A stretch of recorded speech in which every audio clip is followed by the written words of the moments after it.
정말 고맙습니다. 당신이 아니었다면 이 모든 건 불가능했을 거예요. 안녕하세요. 그날의 이야기입니다. 채널 구독하시면 매일 올라오는 재미있는 영상을 빠르게 보실 수 있습니다. 그럼 바로 이야기 시작합니다. 오늘은 전직 군인이셨던 김병철님의 사연을 전해드리도록 하겠습니다. 라트비아의 마지막 임무, 사라진 임무와 피어난 사랑. 내 인생은 늘 정해진 대로 흘러왔다. 계획하고 수행하고 보고하는 것. 육군 공병 장교로서의 삶은 나에게 효율과 질서를 가르쳤지만 동시에 감정이라는 것은 불필요한 사치처럼 느껴지게 했다. 기뻐도 슬퍼도 흔들림 없이 차분하게. 그게 나의 훈련이었으니까. 하지만 은퇴 후 낯선 자유는 오히려 나를 짓눌렀다. 더 이상 임무를 줄 사람도 명령할 대상도 없는 세상에서 나는 길을 잃었다. 늘 북적이던 부대 안에서도 외로움을 느꼈던 내가 홀로 남겨진 집안에서는 더욱 깊은 고독에 빠져들었다. 아내도 전우들도 모두 각자의 길을 떠났다. 나는 혼자 남았다. 이 쓸쓸함을 채울 무언가를 찾아 나는 무작정 비행기에 몸을 실었다. 언제 돌아올지 기약 없는 여행길이었다. 1장. 낯선 자유, 낯선 땅, 스며드는 외로움. 67세의 나는 라트비아의 한적한 시골 마을 민박집에 머무르고 있었다. 이곳은 마치 시간마저 느리게 흐르는 듯한 곳이었다. 붉은 벽돌과 나무로 지어진 아담한 민박집은 발트해 연한 특유의 소박하면서도 견고한 아름다움을 지니고 있었다. 창문은 작고 네모났지만 그 밖으로는 끝없이 펼쳐진 푸른 초원과 낮게 깔린 구름, 그리고 멀리 보이는 자작나무 숲이 한 폭의 그림처럼 펼쳐졌다. 아침이면 창문 너머로 들려오는 이름 모를 새소리와 멀리서 들려오는 농기계 소리가 고요함을 깨웠고, 저녁에는 벽난로에서 피어나는 장작 타는 냄새와 함께 감자수프의 구수한 향이 방 안 가득 채워섰다. 평화로운 풍경은 분명 내 마음에 어느 정도 여유를 가져다 주었지만 오랫동안 몸에 밴 습관처럼 홀로 노트북을 펼쳐놓고 지난 군생활 사진들을 물끄러미 바라보는 내 얼굴에는 여전히 쓸쓸함이 짙게 배어 있었다. 사진 속의 나는 언제나 정복을 입고 있거나 작업복을 입은 채 굳건한 표정을 짓고 있었다. 그 시절의 나는 늘 명확한 임무와 목표가 있었다. 나의 모든 에너지는 오직 그 목표를 향해 집중되었다. 그런 나에게 지금의 자유는 텅 빈 공간과도 같았다. 민박집 주인 일로나가 건넨 따뜻한 허브차 한 잔은 작은 위로가 되었지만 깊은 감정의 공백을 메우기에는 역부족이었다. 그녀는 내게 이곳 생활이 편안한지 물었고 나는 담담하게 네, 조용해서 좋습니다 라고 답했다.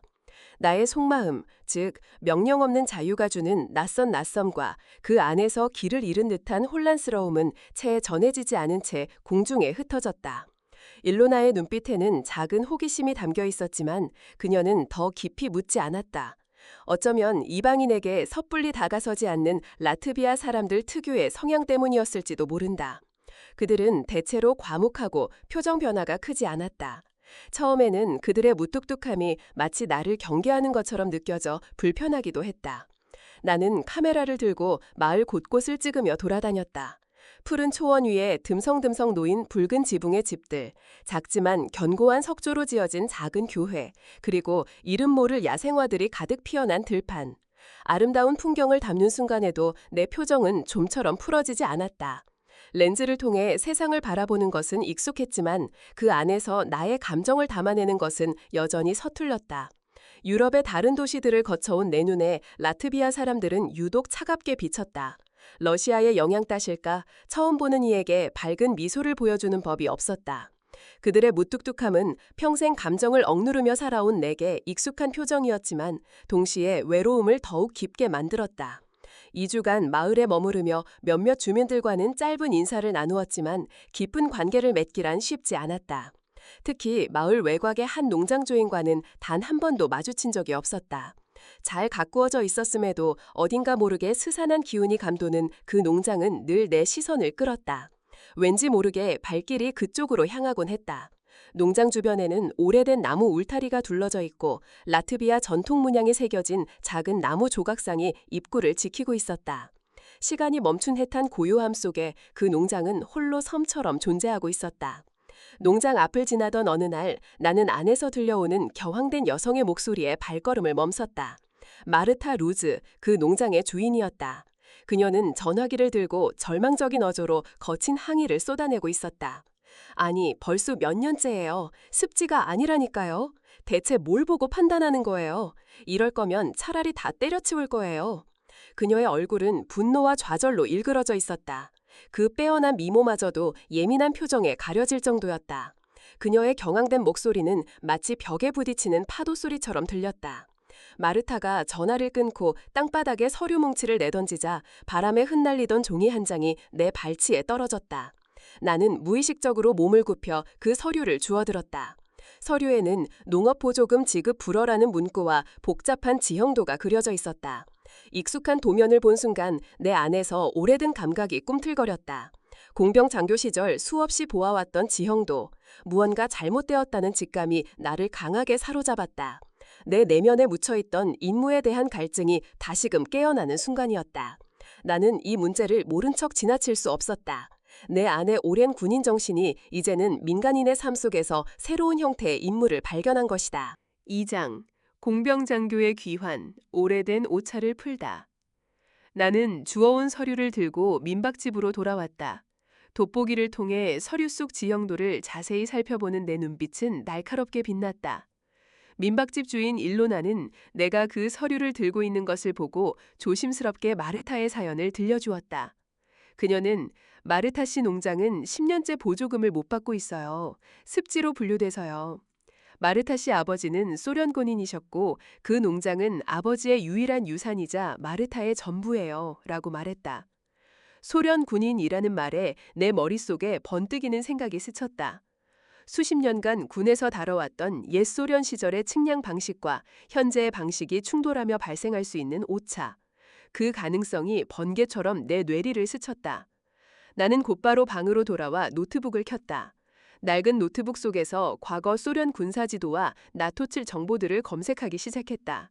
화면 가득 복잡한 좌표와 삼각 측량 포인트들이 펼쳐졌다. 나는 지형 분석 소프트웨어를 열고 새로운 데이터를 입력하며 꼼꼼히 확인했다. 밤새도록 자료를 분석하며 집중했다. 손가락은 키보드 위를 쉴 새 없이 움직였고 눈은 모니터에서 한시도 떨어지지 않았다. 창밖은 이미 희뿌옇게 밝아오고 있었다. 내 얼굴에는 오랜만에 임무를 수행할 때의 생기가 돌았다. 평생을 지도와 좌표, 지형과 싸워왔던 내게 이 문제는 놓칠 수 없는 임무였다. 특히 마르타 아버지의 소련 군인이라는 배경은 내 직감을 더욱 확고하게 만들었다. 과거 소련의 측량 기술과 현재 GPS 기준의 미묘한 오차, 충분히 가능성이 있는 일이었다. 아침이 밝아올 무렵 내 얼굴에는 확신에 찬 미소가 번졌다. 낯선 자유 속에서 나는 잃어버렸던 나의 쓸모를 다시 발견한 것 같았다. 나의 군인으로서의 본능과 경험이 이렇게 예상치 못한 곳에서 빛을 발할 줄은 몰랐다. 새벽 공기를 가르며 나는 다시 마르타의 농장으로 향했다. 농장 입구에는 라트비아의 수호신을 상징하는 듯한 나무 조각상이 서 있었고 그 옆으로 오래된 참나무가 위풍당당하게 서 있었다. 농장 안에는 이른 아침부터 마르타가 땀을 흘리며 작물을 돌보고 있었다. 그녀의 얼굴에는 여전히 지친 기색이 역력했다. 나는 그녀에게 조심스럽게 말을 건넸다. 마르타 씨, 혹시 아버지께서 남기신 오래된 종이지도가 있습니까? 마르타는 놀란 표정으로 나를 바라보았다. 그녀의 눈빛에는 경계심이 역력했다. 나는 내가 주운 서류를 보여주며 나의 추측을 차분하고 논리적으로 설명했다. 이 농장이 습지로 분류된 것이 단순히 행정착오가 아닐 수 있습니다. 오래된 측량 기준과 현재의 기준이 달라서 생긴 오류일 가능성이 있습니다. 나의 정확한 설명에 마르타의 눈빛이 흔들리기 시작했다. 아버지의 지도를 그렇게도 신뢰했지만 누구도 믿어주지 않았던 상황에서 나의 분석은 그녀에게 한 줄기 희망처럼 다가왔다. 마르타는 망설이다가 농장 안의 작은 창고에서 낡은 나무 상자를 꺼내왔다. 상자 안에는 빛바랜 수제 종이지도 한 장이 소중하게 보관되어 있었다. 그 지도에는 현 위성지도와 일치하지 않는 국경선과 논 배치가 그려져 있었다. 지도의 한쪽 구석에는 알아보기 어려운 러시아어 글씨가 작게 쓰여 있었다. 나는 지도를 보자마자 1980년대 소련 측량 기술이 사용된 것을 단박에 알아챘다. 그 오차의 원인과 해결 방안에 대한 확신이 섰다. 나는 마르타에게 이 지도를 바탕으로 오차를 증명할 수 있습니다. 라고 단호하게 말했다. 동시에 라트비아 정보기관의 비협조는 각오해야 할 것이며 소련 붕괴 후 EU에 가입한 지 20년이 지났어도 과거의 오류를 인정하는 것은 쉽지 않을 것이라고 덧붙였다. 마르타의 정부에 대한 깊은 불신을 나는 충분히 이해했다. 내 말에 마르타의 눈가에 이슬이 맺혔다. 그녀의 얼굴에 드리워졌던 예민함이 서서히 풀리고 내게서 이전에 보지 못했던 따뜻한 신뢰가 싹트기 시작했다. 나는 그녀의 눈물을 보고 나도 모르게 주머니에서 손수건을 꺼내 건넸다. 평생 감정 표현에 인색했던 내가 보여주는 작은 배려. 라트비아 남자들의 무뚝뚝함 속에서 그녀는 나의 이런 모습에 놀라는 듯했다. 마르타는 다시 한번 놀란 표정으로 나를 바라보았고 나 스스로도 나의 변화에 묘한 만족감을 느꼈다. 내가 이걸 원해서 하는 거구나. 아무한테도 보고할 필요 없이. 익숙한 임무와는 다른 새로운 종류의 만족감이었다. 그날 아침 라트비아의 푸른 하늘 아래서 나의 마음속에 새로운 씨앗이 심어졌다. 3장. 난관과 진심, 싹트는 사랑. 나는 마르타와 함께 농장 문제를 해결하기 위해 라트비아 국토청을 여러 번 찾아갔지만 번번이 묵살당했다. 국토청 건물은 수도 리가에 있는 과거 소련 시절의 낡은 회색 건물을 개조한 듯했다. 복도에는 딱딱한 관료주의의 냄새가 배어 있었다. 공무원들은 우리의 주장을 이해하려 들지 않거나 이미 결정된 사항입니다. 더 이상 논할 필요 없습니다. 라며 관료주의적인 태도로 일관했다. 마르타는 반복되는 좌절에 분노하며 주저앉으려 했다. 그녀의 어깨가 축 늘어질 때마다 나는 차분함을 잃지 않았다. 예측했던 일이라며 마르타를 다독였다. 진정해요. 포기하지 말고 다른 방법을 찾아야 합니다. 내 안에서는 군인 시절의 집념이 다시 한번 발동했다. 임무가 주어지지 않으면 직접 임무를 만드는 것이 공병장교의 정신이었다. 나의 얼굴에는 피곤함이 역력했지만 내 눈은 여전히 불꽃처럼 타올랐다. 나는 구글 위성지도 대신 과거 소련 군사지도와 나토 측 정보, 그리고 실제 존재하는 지역 공무원의 부패 사례 기사까지 꼼꼼히 모았다. 민박집방은 어느새 작은 상황실처럼 변해 있었다. 지도와 서류가 쌓여 있었고 펜과 종이가 어지럽게 놓여 있었다. 군사작전을 짜듯 밤낮으로 자료를 분석하고 전략을 세웠다. 마르타는 그런 내 곁을 묵묵히 지키며 나를 도왔다. 그녀는 내가 자료를 찾을 때 옆에서 라트비아어로 된 문서를 번역해 주거나 필요한 정보를 찾아주었다. 때로는 밤늦게까지 함께 자료를 보며 머리를 맞대기도 했다. 그녀는 나의 끈질긴 노력과 흔들림 없는 모습에서 돌아가신 아버지의 모습을 보았다.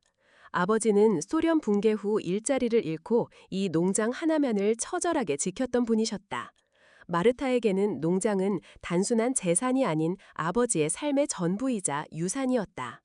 나는 마르타의 눈에서 그 아픔과 강인함을 보았고 그녀를 지키고 싶은 새로운 임무이자 사랑의 이유가 내게 생겼음을 직감했다. 마르타가 피곤함에 꾸벅꾸벅 졸 때면 나는 조용히 담요를 덮어주거나 따뜻한 차를 내밀었다. 그녀의 작고 섬세한 손이 자료를 넘길 때마다 나의 투박한 손과 스치곤 했다. 그럴 때마다 묘한 전류가 흐르는 듯했다. 의도치 않은 우연한 스킨십이었지만 그 작은 접촉은 우리의 마음속에 알 수 없는 온기를 더했다. 하지만 마을 주민들의 시선은 여전히 차가웠다. 특히 안드레이라는 중년 남자는 나를 노골적으로 경계했다. 그는 마을에서 꽤나 입김이 센 편이었다. 그는 다른 주민들에게 저 외지인이 뭘 안다고 나서서 마르타를 현혹하는 거야. 쓸데없는 짓이야. 저 한국인이 뭘 얻으려는 건지 알 수 없지 않나? 라고 말하는 것을 나는 들었다. 그의 말은 내게 직접적인 칼날이 되어 박혔다. 나는 속으로 이해받지 못함의 오랜 감각을 다시 느꼈다. 평생 효율과 논리를 추구했던 나에게 인간의 감정과 편견은 여전히 복잡하고 어려운 영역이었다. 나와 마르타는 주민들 앞에서 농장의 문제가 단순히 보조금 문제가 아니라 마을의 역사와 관련된 오래된 국경선 문제임을 설명하려 노력했다. 하지만 주민들은 우리의 말을 쉽게 믿지 않았고 나는 마을 공동체에 스며드는 것이 결코 쉽지 않음을 깨달았다. 그럼에도 나는 마르타를 위해 그리고 내가 시작한 이 새로운 임무를 위해 멈추지 않았다. 차가운 시선들 속에서도 마르타의 믿음만 있다면 괜찮았다. 어느 날 저녁 마을의 작은 식당에서 안드레이와 마주쳤다. 그는 혼자 맥주를 마시고 있었다. 나는 용기를 내어 그의 옆자리에 앉아 술 한 잔을 시켰다. 안드레이 씨, 마르타 농장 일로 염려가 많으신 것 같습니다.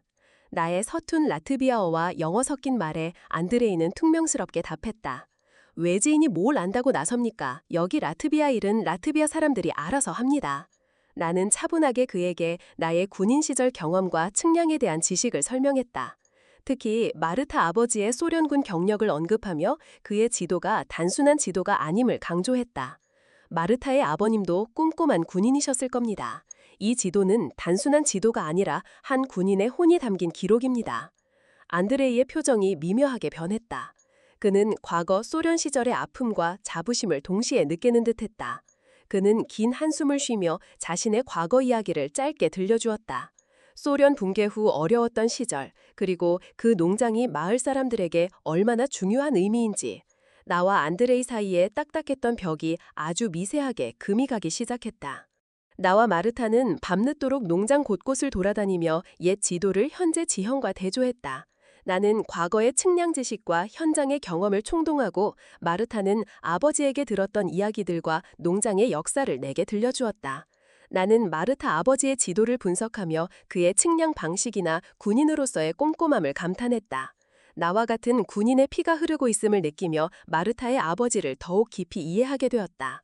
마르타 역시 나를 통해 돌아가신 아버지의 모습을 다시 보는 듯한 감정을 느끼며 더욱 깊은 신뢰와 사랑을 쌓아갔다. 나는 닫혀있던 감정의 문을 조금씩 열기 시작했다. 라트비아 남자들과는 다른 나의 적극적인 감정 표현에 마르타가 감동하는 것을 보며 묘한 만족감을 느꼈다. 내가 이런 모습도 있었구나. 이걸 그녀가 알아봐주는구나. 내 내면에서는 잃어버렸던 감정들이 조금씩 되살아나고 있었다. 마르타는 책임감 있는 나의 모습에서 사랑을 느꼈고 나 역시 아버지의 유산인 이것을 지키려 노력하는 마르타의 모습에 사랑에 빠져들었다. 밤하늘을 수놓은 별빛 아래 농장 옆 작은 오두막에서 함께 따뜻한 차를 마시며 이야기를 나누던 순간들, 그 순간마다 우리의 마음은 한 뼘씩 더 가까워졌다. 때로는 마르타가 농장의 힘든 일에 지쳐 고개를 떨굴 때면 나도 모르게 그녀의 어깨를 감싸 안아주었다. 그럴 때마다 마르타는 잠시 놀란 듯 몸을 굳혔지만 이내 편안하게 내 어깨에 기대곤 했다. 그 작은 스킨십들은 굳게 닫혀있던 내 감정의 빗장을 조금씩 풀었고 마르타의 마음에도 잔잔한 파동을 일으켰다. 4장, 승리, 새로운 삶, 그리고 결혼. 나와 마르타는 모든 증거 자료를 들고 라트비아를 넘어 브뤼셀의 유럽 농업지원기구 EAGF 본부를 직접 찾아갔다. 브뤼셀의 복잡한 도심은 라트비아 시골과는 또 다른 세상이었다. 나는 침착하고 논리적으로 소련 시절 측량 오류와 지리적 무효화를 주장했다. 방대한 자료와 치밀한 분석, 그리고 나의 끈질긴 설득에 담당자들도 점차 수긍하기 시작했다. 그들은 미스터 김, 당신의 자료는 매우 설득력 있습니다. 과거 소련의 군사지도가 이렇게까지 정확하게 분석된 사례는 드뭅니다. 그리고 이 오래된 지리적 오차와 라트비아 정부의 비협조, 심각하게 고려하겠습니다. 라고 말했다. 그들의 표정에는 감탄과 함께 미안함이 스쳐 지나갔다. 며칠 후 마침내 유럽 농업지원기구로부터 측량 오류와 지리적 무효화 항변이 인정되어 5년치 보조금 소급 지급 확정이라는 통보를 받았다. 마르타는 소식을 듣자마자 감격에 겨워 나를 와락 안아주며 울먹였다. 그녀는 고맙습니다. 정말 고맙습니다. 당신이 아니었다면 이 모든 건 불가능했을 거예요. 라고 말했다. 나는 그녀의 등을 토닥이며 내 눈가에도 촉촉함이 어렸다. 나는 무심결에 마르타의 뺨에 입을 맞췄다. 당황스러움도 잠시 내 얼굴에는 수십 년 만에 느껴보는 벅찬 감동이 피어올랐다. 나는 과거에 무뚝뚝했던 내가 아는 사랑하는 여인에게 감정을 표현하고 받아들이는 나 자신을 발견했다. 오랜만에 느꼈던 벅찬 감정이었다. 군대에서는 그저 임무를 수행할 뿐이었는데 이제는 내가 가진 능력이 누군가에게 진정한 기쁨과 삶의 희망이 되는 것을 보았다. 그리고 그 기쁨 속에서 새로운 형태의 사랑이 싹트고 있었다. 무뚝뚝했던 라트비아 남자들과 달리 내가 보여준 작은 표현에 그녀가 감동하는 것을 보며 나는 나 자신도 미처 몰랐던 새로운 나를 발견했다. 이 모든 것이 마르타 덕분이었다. 그녀는 내게 사랑이자 새로운 임무이자 삶의 마지막 퍼즐 조각이었다. 농장 문제가 해결되자 마을에서는 작은 축제가 열렸다. 라트비아 전통음악이 울려 퍼지고 마을 주민들은 직접 만든 음식과 맥주를 나누며 기쁨을 만끽했다. 마을 주민들은 나와 마르타에게 환호를 보냈다. 특히 안드레이는 내게 다가와 어색하지만 진심 어린 미소를 건넸다. 그는 할아버지, 고맙습니다. 당신 덕분에 마르타가 웃어요. 우리 마을 이제 다 알아요. 당신 대단해요. 라고 말했다. 처음 나를 경계했던 주민들은 이제 나를 진심으로 환대하고 나는 외지인이 아닌 마을의 일원으로 완전히 받아들여졌다. 의심은 이해로 바뀌었고 벽은 유대감으로 채워졌다. 마을 사람들은 내게 라트비아식으로 팔디에스, 고맙습니다를 외쳤다. 나와 마르타는 손을 잡고 축제를 즐겼다. 우리의 눈빛에는 서로에 대한 깊은 사랑과 신뢰가 담겨 있었다. 아침 햇살이 라트비아의 푸른 농장을 비추는 어느 날, 벤치에 나란히 앉아있던 나와 마르타는 서로를 바라보았다. 농장의 작물들은 더 푸르게 자라 있었고 바람에 흔들리는 나뭇잎 소리가 평화로웠다. 나는 마르타의 손을 잡으며 조용히 말했다. 돌아가지 않을 겁니다. 마르타가 나를 올려다보았다. 그녀의 눈은 맑은 호수 같았다. 얼굴에 잔잔한 미소가 피어났다. 한국에요. 이제 여기가 내 집입니다. 그 후 라트비아의 작은 성당에서 나와 마르타는 조용하고 따뜻한 결혼식을 올렸다. 성당 안은 소박하지만 아름다운 들꽃들로 장식되어 있었다. 마을 주민들과 민박집 주인 일로나 그리고 안드레이를 비롯한 몇몇 친구들이 우리의 새로운 시작을 축복했다. 나는 난생 처음 경험하는 평화롭고 진정한 행복 속에서 마르타의 손을 잡고 미소 지었다. 마르타 역시 나의 손을 잡으며 깊은 사랑과 안정감을 느꼈다. 우리는 서로에게 기대어 새로운 인생의 막을 올렸다. 나의 새로운 이름은 이제 이 라트비아 땅에 뿌리 내렸다. 나는 이제 안다. 인생은 끝없이 주어지는 임무의 연속이지만 그 임무는 때로는 사랑의 형태로, 때로는 새로운 소속감의 형태로 찾아온다는 것을. 나의 마지막 임무는 라트비아에서 진정한 나를 찾아 사랑하는 그녀와 함께 이 농장을 지키는 것이었다. 그리고 나는 이 임무가 내 인생에서 가장 아름답고 소중한 임무가 될 것이라는 것을 확신합니다. 낯선 땅에서 시작된 나의 새로운 삶은 마르타와 함께 영원히 이어질 것입니다.